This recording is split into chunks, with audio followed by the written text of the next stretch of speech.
പലരും കോക്ലിയർ ഇംപ്ലാന്റിനെ പറ്റി കേട്ടിട്ടുണ്ടാകും. പക്ഷേ ആർക്ക് ചെയ്യണം, എപ്പോൾ ചെയ്യണം, എന്തിനു ചെയ്യണം കോക്ലിയർ ഇംപ്ലാന്റ് സർജറി എന്നതിനെ പറ്റിയുള്ള അവയർനെസ് കുറവാണ്. ഞാൻ doctor Ashitha, consultant ENT SK hospital എടപ്പഴഞ്ഞി.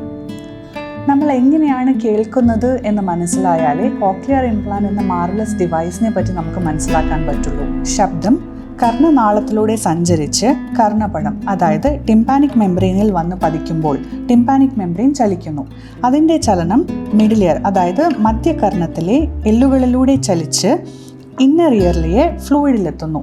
ഈ ഇന്നർ ഇയറിലെ ഫ്ലൂയിഡിൽ ഉണ്ടാകുന്ന മോഷൻ ഈ ടെക്ടോറിയൽ മെംബ്രെയിൻ ചലിക്കുമ്പോൾ നെർവ് ഇമ്പൾസസ് ആയി മാറുന്നു.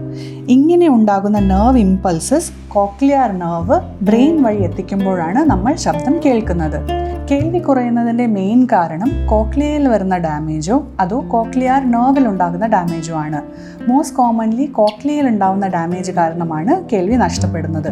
അതുകൊണ്ട് തന്നെ പുറത്തുനിന്നും ഹിയറിംഗ് എയ്ഡ് വെക്കുമ്പോൾ ശബ്ദം കോക്ലിയ വരെ എത്തി നിൽക്കുന്നത് കൊണ്ടാണ്, ബ്രെയിനിൽ എത്താത്തത് കൊണ്ടുമാണ് ഹിയറിംഗ് എയ്ഡ് വെക്കുന്നവരിൽ ക്ലാരിറ്റി ഉണ്ടാവാനുള്ള ബുദ്ധിമുട്ട്.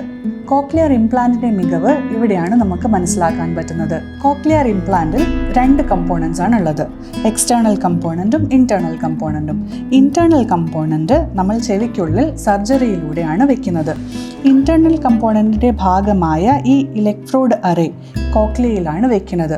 സോ ഇങ്ങനെ ഡാമേജ് ആയ കോക്ലിയയെ ബൈപ്പാസ് ചെയ്ത് ശബ്ദം നേരിട്ട് കോക്ലിയർ നെർവിനെ സ്റ്റിമുലേറ്റ് ചെയ്യുകയും ബ്രെയിനിൽ സൗണ്ട് എത്തുകയും ചെയ്യുന്നു. ഇനി ഈ എക്സ്റ്റേണൽ കമ്പോണൻറ്റ് സർജറിക്ക് 2 ആഴ്ച ശേഷം നമ്മൾ ഫിറ്റ് ചെയ്യുന്നതോടെ കോക്ലിയർ ഇംപ്ലാന്റ് കേട്ടു തുടങ്ങുന്നു. ആരാണ് cochlear implant candidates? Severe to profound, അതായത് more than 70 dBHL hearing loss ഉള്ള ആർക്കും ഹിയറിംഗ് എയ്ഡ് യൂസ് ചെയ്തതിന് ശേഷം ശബ്ദത്തിലുള്ള ഡിസ്ക്രിമിനേഷൻ കിട്ടുന്നില്ല, അതായത് സ്പീച്ച് ഡിസ്ക്രിമിനേഷൻ കുറവാണ് എങ്കിൽ കോക്ലിയർ ഇംപ്ലാന്റ് സർജറി ചെയ്യാവുന്നതാണ്. കുഞ്ഞുങ്ങളിൽ 5 വയസ്സിന് താഴെ ചെയ്യുന്നതാണ് ഏറ്റവും ഉചിതം. മെനിഞ്ചൈറ്റിസ് കഴിഞ്ഞാണ് കേൾവി നഷ്ടപ്പെടുന്നതെങ്കിൽ ഏറ്റവും ഉടനെ തന്നെ സർജറി ചെയ്യുന്നതാണ് നല്ലത്. മുതിർന്നവരിൽ പ്രായപരിധിയില്ല.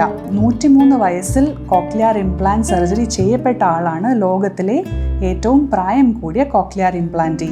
ഒരു ചെവിയിൽ മാത്രം കേൾവി നഷ്ടപ്പെട്ടവർക്കും കോക്ലിയർ ഇംപ്ലാന്റ് സർജറി ചെയ്യാവുന്നതാണ്. ശബ്ദത്തിൻ്റെ മാസ്മരിക ലോകത്തേക്ക് നമുക്ക് നമ്മുടെ കുഞ്ഞുങ്ങളെയും മുതിർന്നവരെയും കൈപിടിച്ച് കയറ്റാം കോക്ലിയർ ഇംപ്ലാന്റ് സർജറിയിലൂടെ.